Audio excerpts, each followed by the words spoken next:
है हर्षवर्धन जी, आज एक बार जाकर उन्होंने भी पुराना वार किया, नीतीश कुमार पर किया, लेकिन सवाल यह है कि जो बैठक हुई है मिडनाइट बैठक, उसके बारे में बहुत सारी डिटेल्स सामने आएंगी ऐसा नहीं लगता है।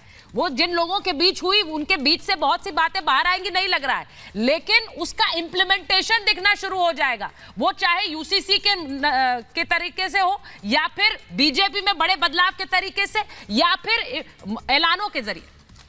देखिए सुचेता, भारतीय जनता पार्टी खास करके जो मोदी शाह युग की भारतीय जनता पार्टी है, इसका अपना काम करने का एक तरीका है।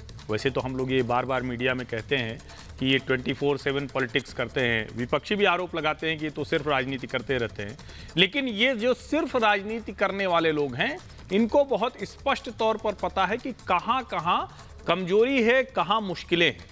अब बिहार में जब वो कह रहे हैं और हमारे शक्ति यादव जी कह रहे हैं, लेकिन शक्ति जी पता नहीं भूल गए कि अभी तो फिलहाल बिहार में एक सांसद शायद है इनके पास। अभी की जो स्थिति है, अगर मैं गलत हूं तो मुझको दुरुस्त करेंगे, तो अभी तो भारतीय जनता पार्टी वहां सबसे बड़ी पार्टी के तौर पर है। अभी तो जो स्थिति है उसमें ये विपक्षी गठजोड़ कितना आगे चलेगा, ये बड़ा सवाल है। और जो अभी तक नीतीश जी कहते थे या तेजस्वी कहते थे कि सभी जो 7 दल हैं वो मिलकर लड़ रहे हैं, उपेंद्र कुशवाहा हट गए, जीतन राम मांझी हट गए, अब पता नहीं चुनाव आते आते क्या होगा। तो कहीं ऐसा ना हो कि ये वाला गठजोड़ बड़ा हो जाए। अभी पारस और चिराग पासवान वो दोनों एक साथ आते हुए दिख रहे हैं, एक साथ नहीं भी आए तो भारतीय जनता पार्टी के साथ जाते दिख रहे हैं। दूसरा, देश ये चाहता है कि देश में जो नीति निर्देशक सिद्धांतों में एक समान कानून की बात की गई थी उस पर लोग बात करें। विपक्षी पार्टी क्या कर रही है, वो इसको हिंदू मुसलमान बना रही है। अब रीति रिवाज परंपरा पर किसी के थोड़ी ना कोई कुछ फर्क पड़ने वाला है। जैसे शक्ति जी पहले मंदिर जाते रहे होंगे या नहीं जाते रहे होंगे तो वही तब भी करेंगे, कोई मस्जिद जाता है तब भी वही करेगा। लेकिन जो सार्वजनिक जीवन में जो कानून हर व्यक्ति पर लागू होते हैं वो हिंदू, मुसलमान, सिख, ईसाई, पारसी, उस पर अलग अलग नहीं लागू होगा। कॉन्स्टिट्यूशन के आधार पर एक होगा जो नीति निर्देशक सिद्धांतों में कहा गया है कि एक कानून लागू कीजिए। पता नहीं क्यों ये लोग अलग बात कर रहे हैं। ये मैं एक बार ब्रिजमोहन जी आपसे पूछ लेती हूँ।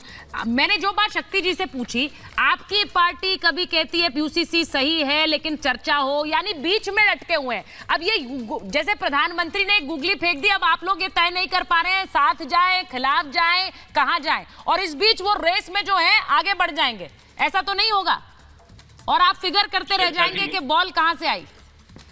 जी मुझे लगता है कि खुद भारतीय जनता पार्टी का नेतृत्व यूसीसी को लेकर परेशान है और अभी उनकी समझ में नहीं आ रहा कि इस पर करें क्या। देखिए कि 14 जून 2023 को law commission of India 24 page का एक प्रेस नोट जारी करता है, 24 लाइन का, 24 लाइन का, और उसमें 30 दिन देते हैं। कहते हैं कि 30 दिन में देश का 1 अरब 50 करोड़ लोग ये बता दें कि वो क्या चाहते हैं देश में यूसीसी के लिए।